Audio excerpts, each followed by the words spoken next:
con Pedro, ¿no? La primera de electro normal. Sí, sí.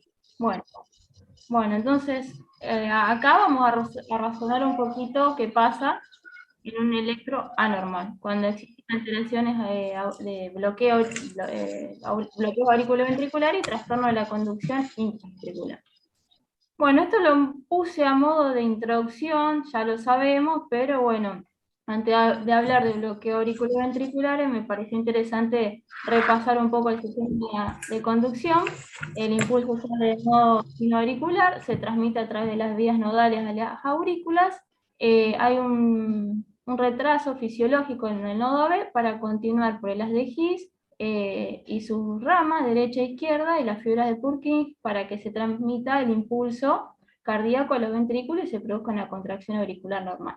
Si hay alguna alteración a nivel de este circuito, ya sea por encima de las de His o por debajo de las de His, vamos a hablar de algún bloqueo, que puede ser un bloqueo AB, que significa que el impulso es incapaz de transmitirse a aurículas ventrículos, o un bloqueo a nivel de las ramas de las de His, que ya estamos hablando de bloqueos adentro de los ventrículos, entonces vamos a hablar de bloqueos intraventriculares. Bueno, cuando se produce un bloqueo a nivel del sistema cardionector, cuando el bloqueo se produce más arriba, cuando la causa del bloqueo es más proximal, la frecuencia cardíaca va a ser un poquito mayor y el QRS va a ser más angosto, y cuando avanza y se produce más abajo, más distal, el QRS va a ser más ancho y la frecuencia cardíaca va a ser más baja, porque el ritmo de escape se produce más distal, y más distal avanzamos, la velocidad de conducción es más lenta. Entonces, en cuanto a los bloqueos AB, existe un bloqueo AB de los clasificamos según la severidad.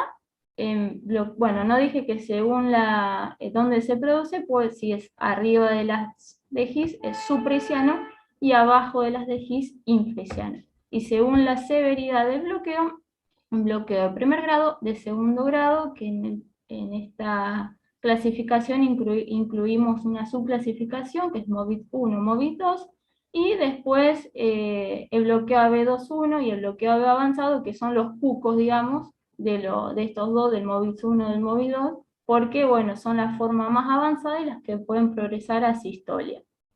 Y el bloqueo AB de tercer grado, o también llamado bloqueo AB completo. Con respecto al bloqueo AB de primer grado, abajo tenemos un ejemplo.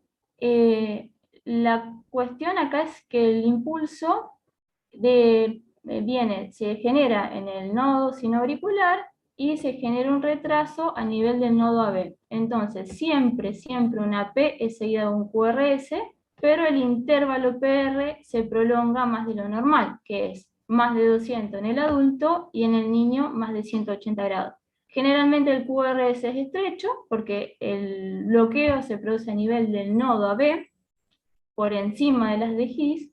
Y bueno, acá tenemos un ejemplo. Este bloqueo en general es fisiológico, muy rara vez es patológico. No vamos a hablar de tratamiento, pero no requiere marcapaso y en general se trata la causa que lo produjo. Si la causa fue medicamentosa, se trata la causa, o lo que fuese.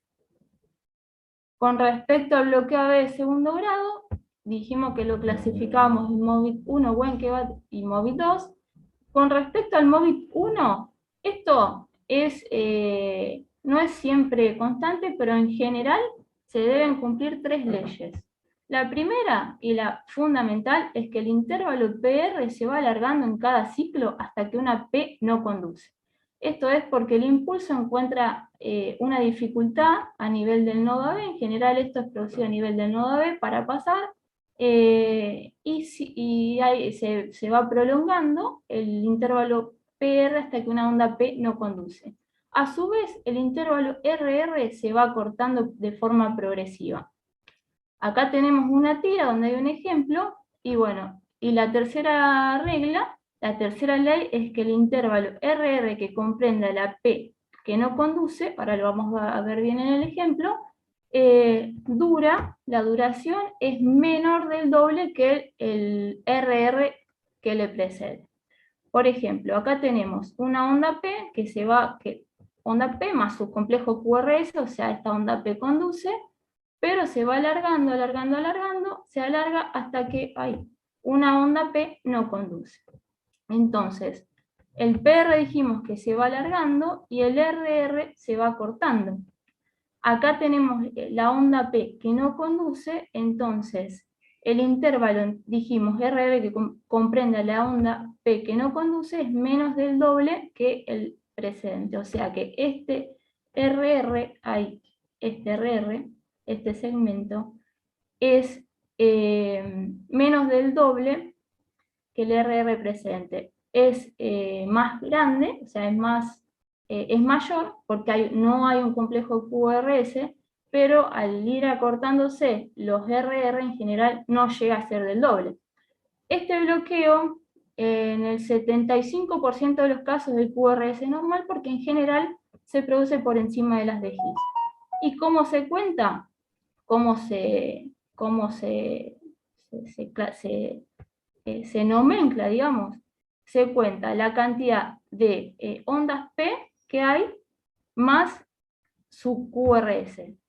O sea, tenemos acá, en un ciclo, tenemos una onda P que conduce, dos ondas P que conduce, tres ondas P que conducen, cuatro ondas P que conducen y una quinta onda P que no conduce.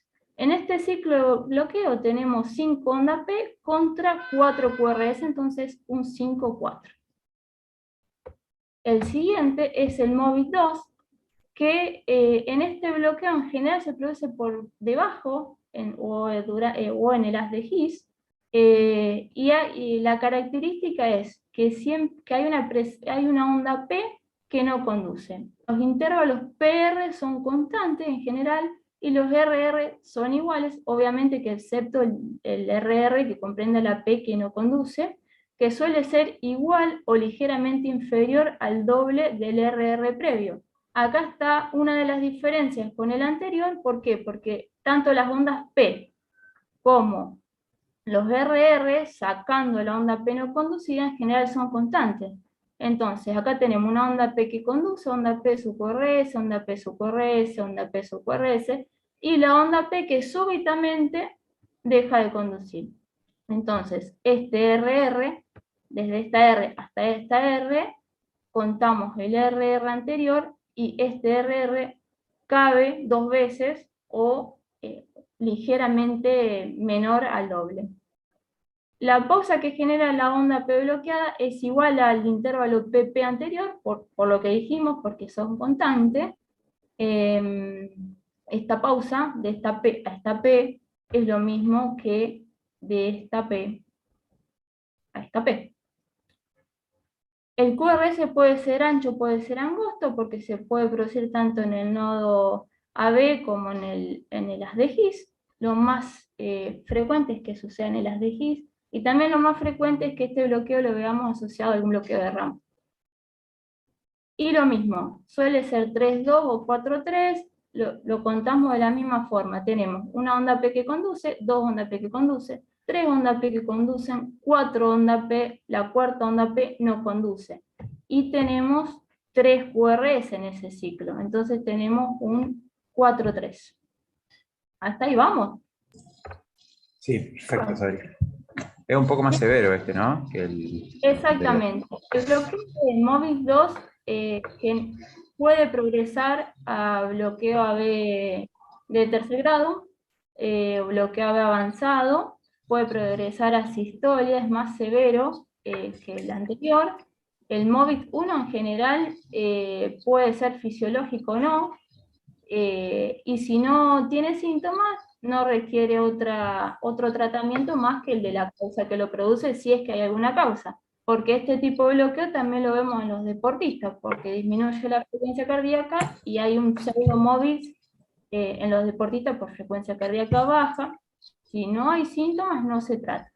MOVIC 1 con síntomas, marca paso. MOVIC 2 siempre va a marcapaso porque hay más chance de que progrese a bloqueo AB de tercer grado, a bloqueo AB avanzado, siempre va marcapaso, Excelente. más severo. ¿Sí? Y acá están los dos cucos que le hablaba, el bloqueo AB21, que sería un bloqueo similar a un Movitod, pero acá ahí tenemos, por cada, tenemos un latido que conduce y otro no. Entonces tenemos una onda P, dos ondas P, la segunda onda P no conduce y un QRS. Entonces por eso es 2-1. Y este tipo de bloqueo puede progresar a bloqueo AB, puede progresar su bloqueo y generar un bloqueo AB avanzado o una custodia. El bloqueo AB de tercer grado o completo, acá hay una disociación, o sea, el impulso de aurículas no se transmite a ventrículos. ¿Qué pasa en los ventrículos? Se genera un ritmo de escape, ritmo de marcapaso.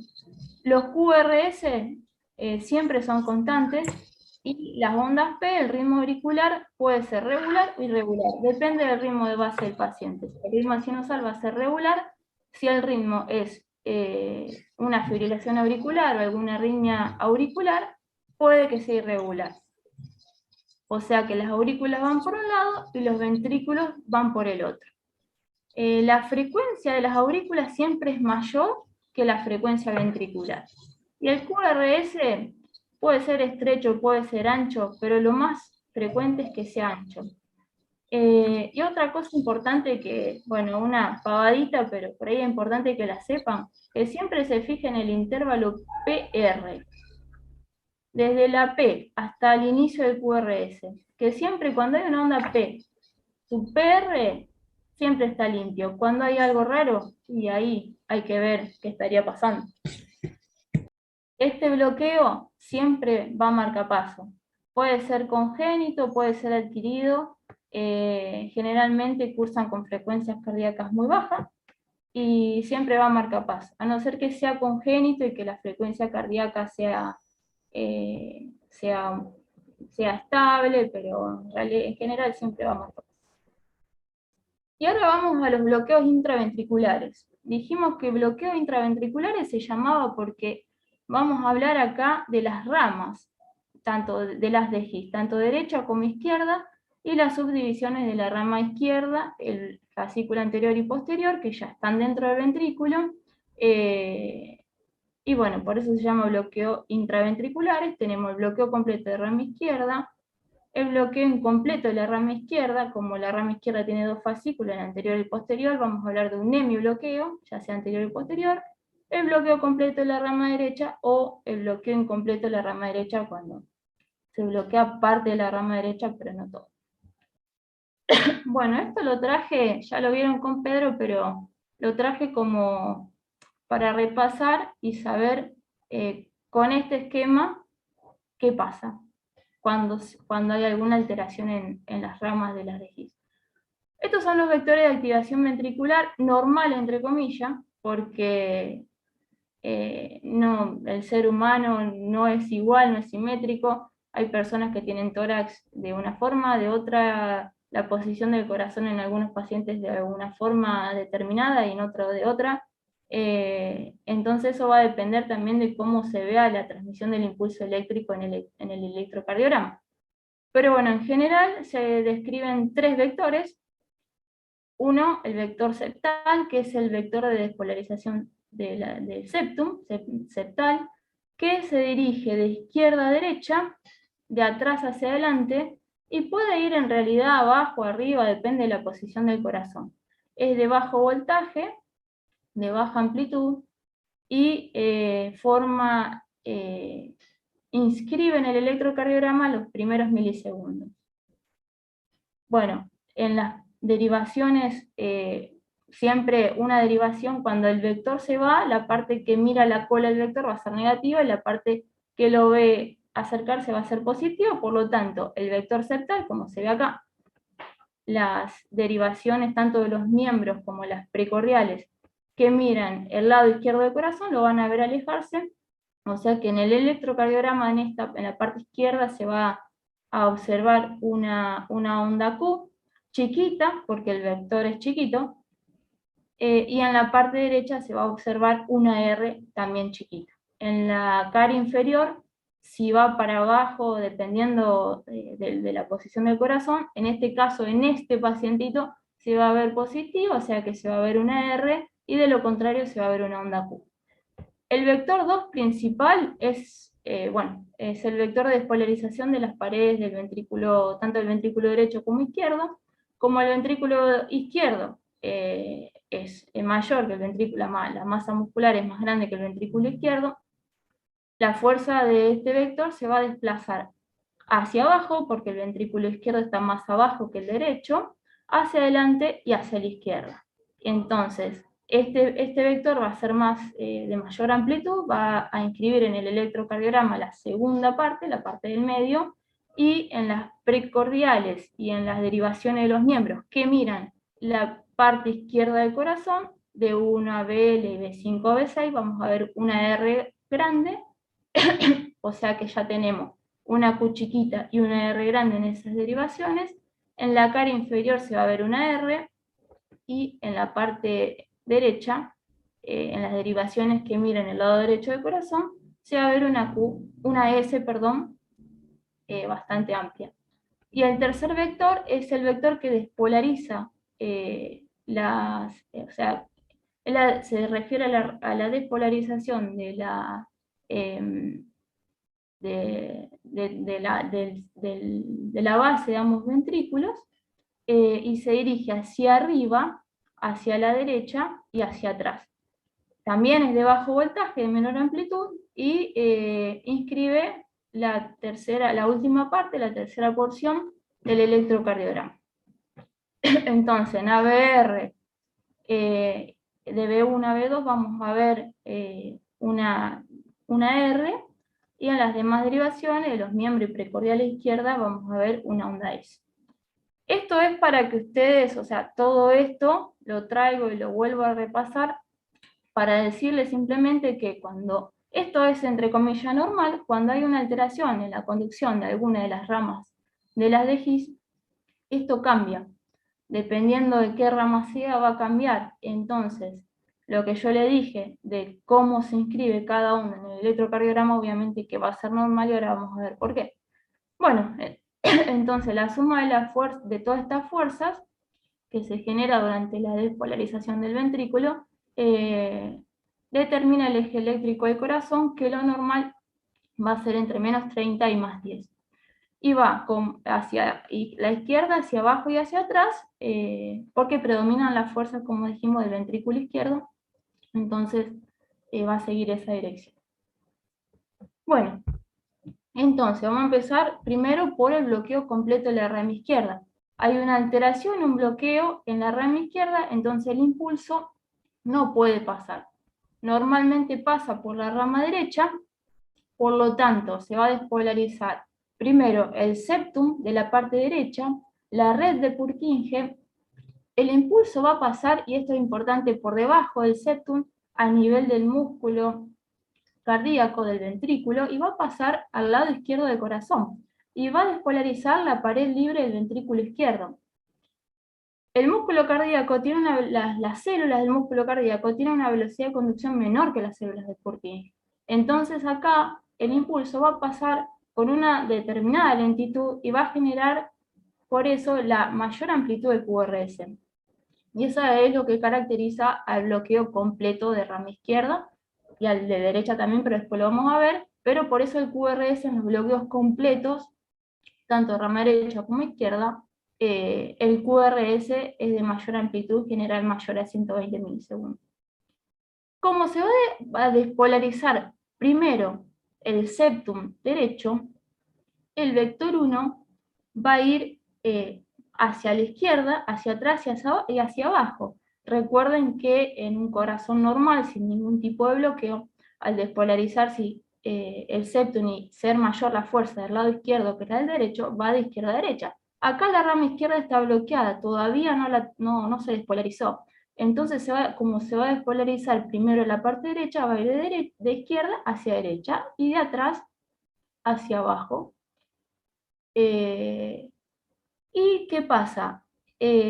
Con respecto al vector 2 y al vector 3, el ventrículo derecho se va a despolarizar de forma normal. y el ventrículo izquierdo se va a despolarizar con un cierto retraso. Dijimos que las fuerzas ventriculares izquierdas son mayores, se despolariza con mayor velocidad, entonces el ventrículo izquierdo va a alcanzar a la despolarización de las paredes basales del ventrículo. Se va a despolarizar al mismo tiempo, porque el vector 3 no se modifica, se despolariza normalmente en el momento que normalmente se despolariza sin haber ningún bloqueo. Pero al ser tan grande las fuerzas del ventrículo izquierdo, lo van a alcanzar y se van a fusionar. El vector 2 y el vector 3 van a ser un solo vector, que se va a dirigir hacia la izquierda, hacia atrás y bastante hacia arriba. Al desplazarse ese vector hacia arriba, eso nos va a generar, el eje eléctrico va a estar desviado hacia la izquierda, en el bloqueo completo de rama izquierda. ¿Está ahí más o menos la explicación? ¿Alguna? Bueno. Perfecto. Bueno, y ahora... bueno, y ahora viene una parte, a esto voy a ir pasándolo, porque esto es para razonar. Acá dibujé los dos vectores, el vector 1, el vector 2 y el vector 3, que sería un vector, en un eje axial. Entonces, acá lo más importante, como dijimos, que el vector 1 inscribe la primera parte, dibuja la primera parte del electrocardiograma. El vector 2 la del medio, el vector 3 la última parte. Acá vamos a ver el vector 1, la primera parte, lo vamos a ver acercarse a D1, a ABL, y en la parte de las derivaciones precordiales lo vamos a ver acercarse de B4 a B6. Por lo tanto, la primera parte del electrocardiograma en un bloqueo completo de rama derecha, en las derivaciones que miran la parte izquierda del corazón, va a haber una R. ¿Sí? Acá vamos a buscar a D1, que se me perdió, acá tenemos una R. Tenemos en la cara inferior también va a haber una R, salvo en D3, que lo ve alejarse, por lo tanto va a haber una onda Q. Y el vector 2 más el vector 3 genera también una onda R en las derivaciones del lado izquierdo. Entonces vamos a ver una R mellada en D1, en ABL. En la cara inferior ya se ve alejarse un poco, entonces vamos a ver una pequeña onda S, una B, una onda S más profunda, en D3 una onda Q porque lo vemos alejarse, y en las derivaciones de la parte derecha vamos a ver una QS, que sería ABR y DB1 a B3, ¿sí? La patente típica, y lo más importante en esto es que el QRS es mayor a 120 milisegundos.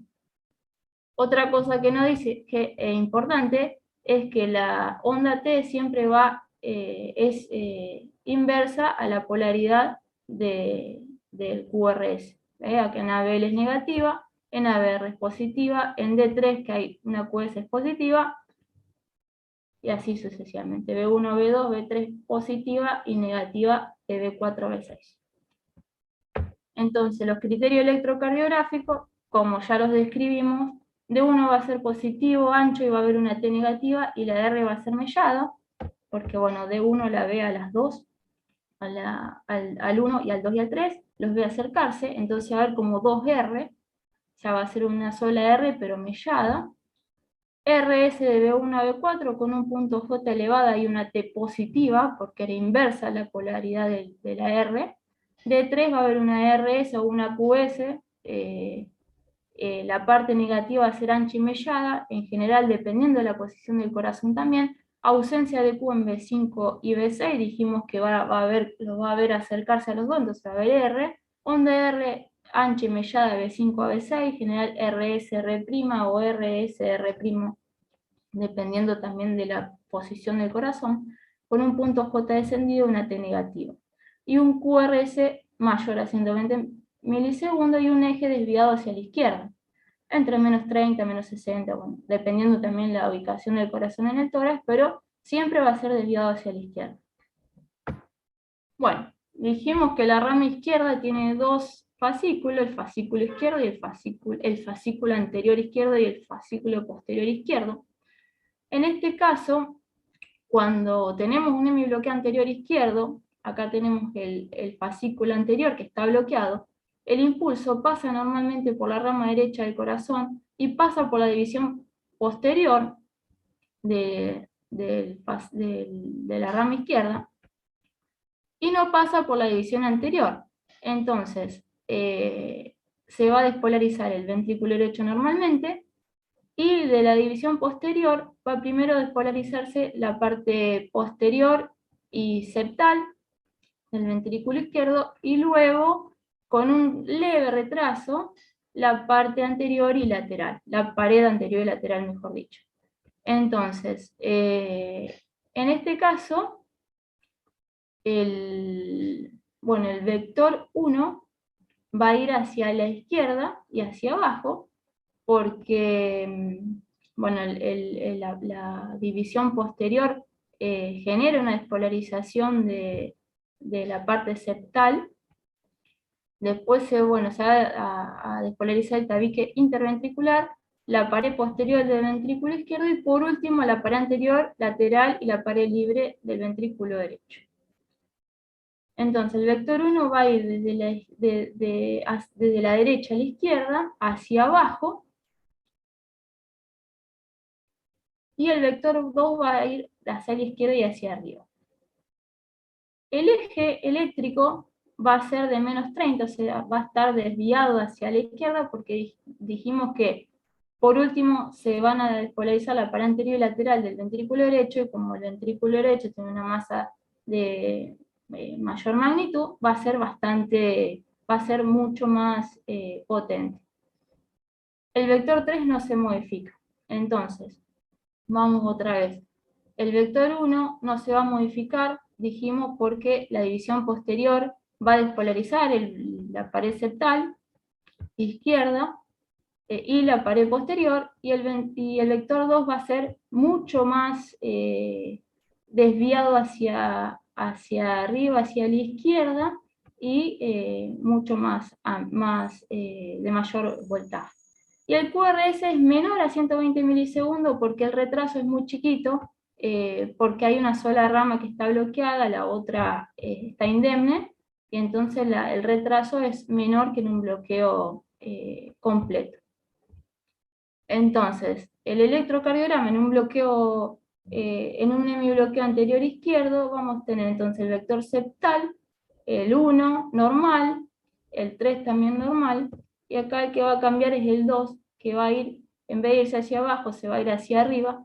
Entonces vamos a tener en ABL y en D1, que es lo más característico, vamos a ver una Q chiquita, una que también se llama Q septal, y vamos a tener una onda de R grande en ABL y en D1.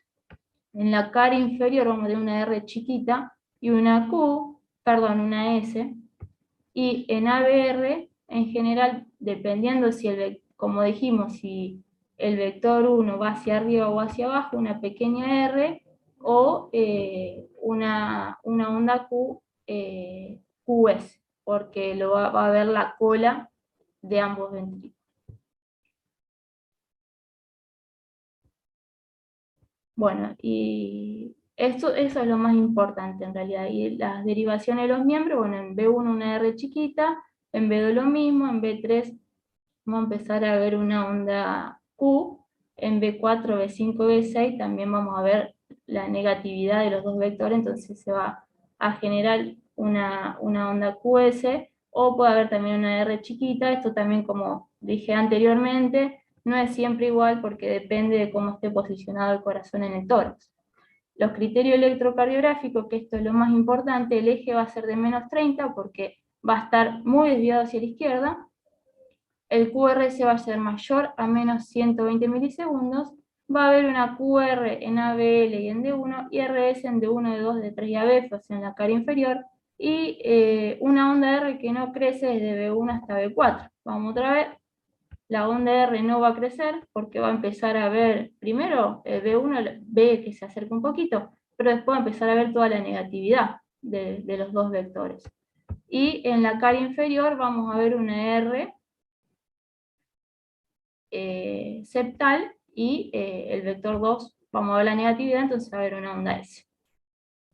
Que eso es lo más importante del hemibloqueo anterior izquierdo. El hemibloqueo posterior es muy infrecuente, pero bueno, se puede dar. En este caso pasa al revés, acá se despolariza primero el fascículo anterior, la rama derecha se despolariza con normalidad, o sea, se despolariza en el mismo momento, el fascículo posterior está bloqueado, así que se despolariza primero la pared anterior y lateral del ventrículo izquierdo junto con el ventrículo derecho, y la pared posterior y septal del ventrículo izquierdo en una segunda instancia con un leve retraso. Entonces, el vector 1 va a cambiar, y en vez de ir hacia la derecha, en este caso va a ir a la izquierda, y el vector 2 va a ir hacia la derecha y hacia abajo.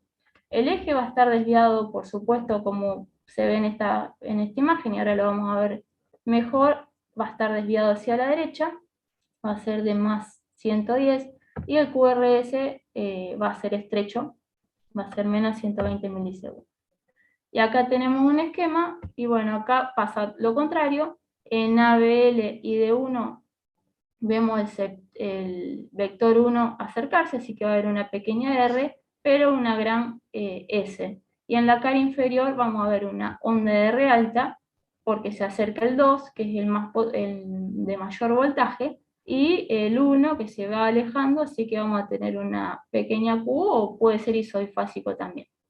Y en ABR vamos a ver una Q y una pequeña R, si en este caso, en realidad, si el vector va para arriba una R, pero si va para abajo una QS. Y acá en B1 vamos a ver una R, porque se acerca el 2, isodifásico una pequeña Q, y una R en B5, B6. Pero bueno, esto, lo más importante es, lo característico es siempre ver ABL de 1 y la cara inferior, en estos dos tipos de bloqueo. Los criterios electrocardiográficos, el eje está desviado hacia la derecha, el QRS es menor a 120 milisegundos, y va a haber al revés, QR en la cara inferior y R chiquita y S profunda en D1 y ABL. Bueno, y con respecto al bloqueo de rama derecha, acá en este caso, la rama derecha está bloqueada, el impulso pasa primero por la rama izquierda, se despolariza el ventrículo izquierdo, y a través de la región inferoseptal del miocardio, el impulso pasa al ventrículo derecho, y así se despolariza la pared libre del ventrículo derecho. Por lo tanto, el vector 1 y el vector 2 no se modifican porque dependen de la rama izquierda, eso es igual. Este salto de onda, que se llama cuando pasa el impulso del ventrículo izquierdo a través del miocardio hacia el ventrículo derecho, hace que el QRS se ensanche, y el vector 3 va a ir hacia la derecha adelante, y lo característico es que va a ser de mayor magnitud que lo habitual. ¿Por qué? Porque el ventrículo derecho, al despolarizarse con un retraso, va a alcanzar a la despolarización de las regiones basales, y se va a unir la fuerza de la despolarización del ventrículo, de las paredes libres del ventrículo derecho, a las paredes basales. Como deben haber visto en las clases anteriores, las fuerzas, cuando se despolarizan ambos ventrículos, se anulan. La fuerza del ventrículo derecho e izquierdo, predominan la del izquierdo. En este caso, la fuerza del ventrículo derecho no alcanza a anularla, porque se despolarizan en sentido primero el izquierdo y después el derecho. No se despolarizan en forma simultánea. El QRS va a ser de 120 milisegundos, y el eje va a estar desviado hacia la derecha. ¿Por qué? Porque el vector 3 va a ser de mayor magnitud que lo habitual. El vector 3, que es la última parte del QRS, va a ser el protagonista en este bloqueo, por lo tanto los rasgos distintivos de este bloqueo se van a ver al final del electro. Por lo tanto, entonces, la primera parte dijimos que va a ser igual, la primera y la segunda parte, lo que va a cambiar es el vector 3, que en ABR vamos a ver una R alta, en ABL y en D1 vamos a ver una S ancha y mellada, y en las precordiales, en las derivaciones precordiales vamos a ver el vector 1, en B1 y B2 fundamentalmente una R chiquita. El vector 2, en realidad, bueno, acá está un poquito desviado, pero en realidad lo vamos a ver como una R, y el vector 3 lo mismo, entonces va a haber una M, porque va a estar la R del 1, una pequeña S del 2, y una R un poco más alta, esto en realidad es un poquito más, de mayor voltaje, en la última parte del electro, tanto en B1 como en B2. Y la onda T en B1 y B2 y B3, o en B1 y B2 en general, es oponente a la mayor polaridad del QRS. Entonces, las características más importantes es que hay una RS, R' en B1, B2 y B3R, que son las derivaciones que miran el ventrículo derecho, la onda S ancha en B5, B6, D1 y ABL, ¿sí? Porque acá lo que se altera es el D3. Acá esto en general, imagínense lo más grande, lo tendrían que haber hecho un poquito de mayor magnitud. B5, B6 miran la cola del vector 3, entonces va a haber una onda una onda S ancha y mellada, y en B1 y B2, al ser de mayor voltaje, una R más alta. O sea, el vector 1, el vector 2 que lo ve alejarse, y el R más alto. Siempre la segunda R, digamos, siempre es más alta que la primera. El QRS es mayor a 120 milisegundos, ondas T negativa en precordiales derechas, onda R tardía y empastada en ABR, y el eje desviado hacia la derecha, y las ondas T oponente al QRS. Creo que lo dije, sí, en ABR vamos a ver una onda R que es ancha y empastada. No es el mejor ejemplo, pero bueno, es así. Bueno, el bloqueo completo de rama derecha, mucho para agregar no hay, porque, bueno, más que nada que el QRS es menor a 120 milisegundos, porque está indemne una parte y la otra está dañada, o sea que la transmisión, no hay retraso en la transmisión del impulso. Hay un patrón RSR' en precordiales derecha, la onda R de B1 y B2 generalmente, al revés de lo que pasaba en el bloqueo completo, es mayor voltaje que la R inicial, si es que es patológica. Perdón, acá es al revés. La onda R de B1 y B2, la onda R' generalmente es mayor voltaje que la R inicial si es que es patológico, si no, no. Y la onda R' de ABR es predominante y en general ancha. Bueno, en este electro no se ve mucho. A ver. Pero bueno, en realidad eso es todo. Y bueno, si alguno tiene duda, no sé, si mezclé mucho o si quieren que volvamos a ver alguna parte.